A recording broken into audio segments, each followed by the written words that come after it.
message about mountains from our readings this morning? I think it's fairly clear that the mountains and the cities are very connected, because they're talking about Mount Zion. That's not a mountain, that's a city, that's Jerusalem. So mountains are special places, it's clear. They're sacred places. You go there, but something happens that takes you back to the city, and you've got things to do. And clearly, the two big examples of that are Mount Sinai, which is a real mountain in the desert, and Moses went to the top of the mountain and brought back the 10 Commandments. A lot of things to do, or not to do, and certainly there were things that were for the city that helped make the city a sacred place. And then Jesus, of course, gave the Sermon on the Mountain, which people came to, and they got the Beatitudes, which were to guide them through their lives in the city. So making the city sacred is what the mountains are for. Question 2. What do mountains and mountain experiences mean to you? I'm going to tell you 2 stories, but these will very much embarrass Jan, I'm sure, because she's part of it. But we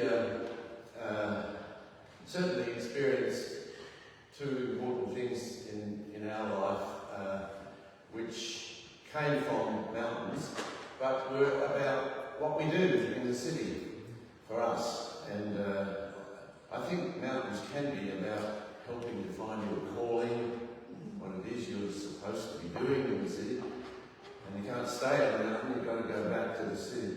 So the first story is about the snowy mountains, the second one about the Smoky Mountains. The snowy mountains were important for us because in 1970 I was finishing a PhD and I didn't have any idea what I would do with my life. And so Jan had this idea that we should go on a trip and think about it as we're touring. So we went to the east and she'd never seen snow, so we went from Melbourne to Sydney via the Snowy Mountains. And as we set off on this bus trip, I started reading a Time magazine article by a guy who was dying of cancer. And he said, look, I've had a good life, I've come to terms with it. Maybe, I thought, maybe I don't have a great future. I've had a fantastic life, so maybe that's it, and something will happen on this mountain. And then we heard from the driver that there was a huge snow storm happening on the mountain. He said, but I love it, I like to drive through the middle of it all, and I'm just going to keep going. And so we took off and went through the Snowy Mountains, and it was really scary. We were slipping around, and we flipped the car at one point and kept going, and you could see over the cliff how dangerous it was. You could go over, and I thought, oh, this could be it. None of this impressed Jan, the idea of this. But we came down the other side and went straight to my aunt's place in Sydney.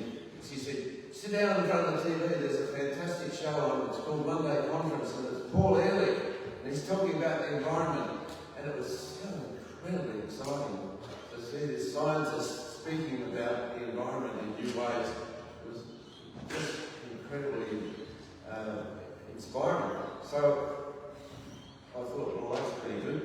And then a news flash came on television straight after.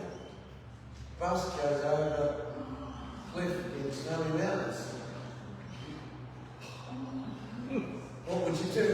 You have that. So it was a very powerful sort of. Could have been us. Could have been me. We could have all gone. But fortunately, no one actually was killed or hurt in that. But it was pretty scary. And I had a sense from there there's something about that. And the second mountain experience was in the Smoky Mountains in Tennessee. Dan and I had been to Holland to study environmental science. I did. She kept me alive.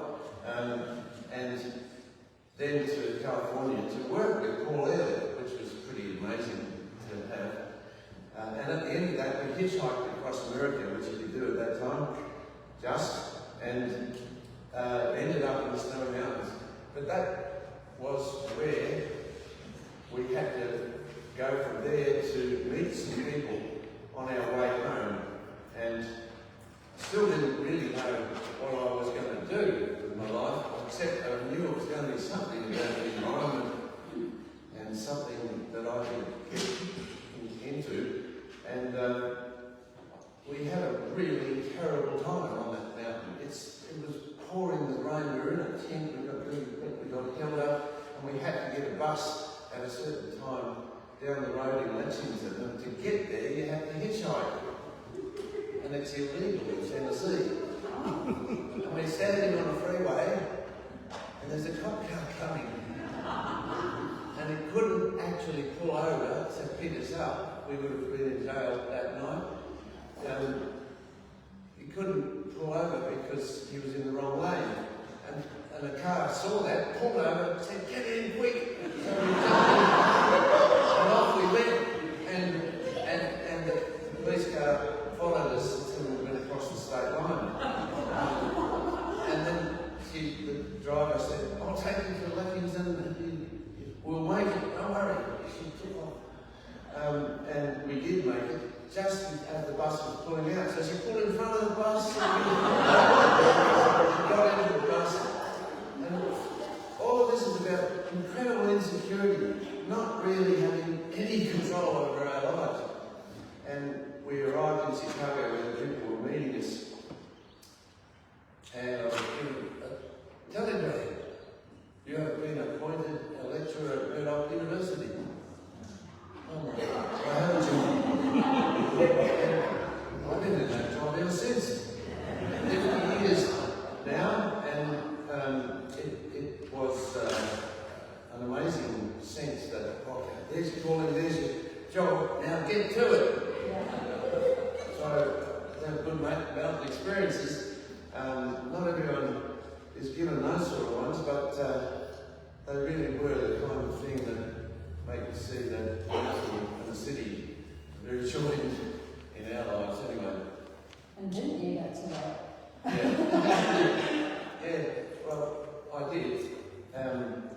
And what happened in the plain, in the city, in the last 50 years is putting this to work. Now, I sort of went through the CV and I thought, this is pretty boring to just tell that, but I did a lot of things, and it's still going. But the main thing was to see that my calling was really about being a catalyst, and that I had to be at the right place at the right time in order to get things changing. Yeah. And I was very fortunate to have that happen many times. So I was in environmental science, and then in the sustainable development, then in the net zero story with the IPCC. So all of that has been happening, but to do that, I needed to get real experience, not just talking about it. And the best thing that happened for me was when they closed the railway down in Fremont, as the start of the closing of railways in general in Perth. We didn't need railways, we were told, and the guy who come from Shell Oil Company to head up the Department of Transport said, "No, there's nothing wrong with buses and diesel." So I ran a campaign to get the trains back, and I really learned a lot in that experience, especially how you can't do anything on your own in this. You've got to bring a whole lot of people, and that the communities, when they get hold of an idea, they can run with it and bring about amazing change. So we won that, and we've been winning it ever since. There's 7 new rail lines being built in Perth,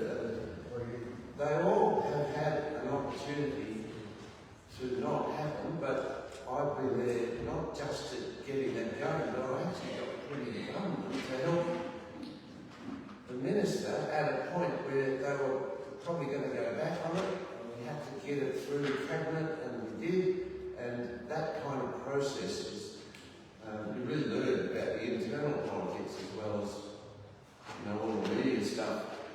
So that was important, but I've had quite a few other experiences like that. In Sydney, I was the New South Wales Sustainability Commissioner, and you think, what are you going to do here? I mean, I fly in, fly out type of expert, but there was one point where I had to present what was happening in the plan for Sydney, and I said to 600 people, and I wasn't told to do this or even allowed to do it, but I said, you've got a very good plan, but there's no new railways in this. How can you have a great city into the future if you don't have proper railways?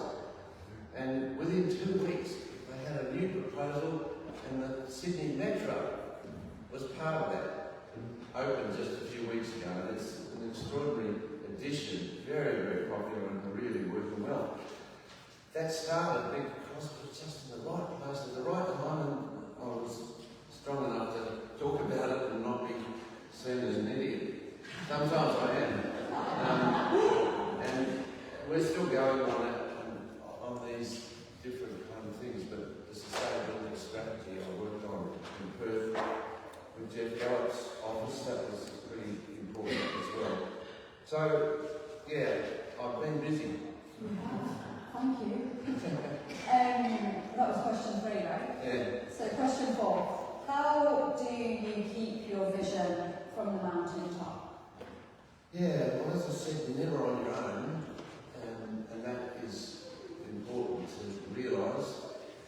And St Paul's is very important in that. You come every week for the last 50 years and have a sense of redirecting, of making sure that what you've got to do in this coming week and with the friends and colleagues and family that you've got, that you can be part of it in the way that God wants us. And that resetting is very important. And St Paul's has always done that. And I really thank you all for that. You've all been part of it. And especially my family and Dad, it's extraordinary to have such an amazing family to be part of and to constantly bring me back to earth. And certainly a very strong sense that I'm never on my own. And last but not least, are you hopeful for the future? Yeah, what do you reckon I'm going to say to that? I've made a big thing about the story of hope, but really hope is all we've got. The stories you hear all week, the despair that's real, it's the reality of collapse, but things can fall apart really seriously, especially with this climate change we're seeing. But what I've learned in these 50 years, and really it's a very strong message of hope in the Bible, we can win. And the cities in the plain can be recreated. So God is creating a new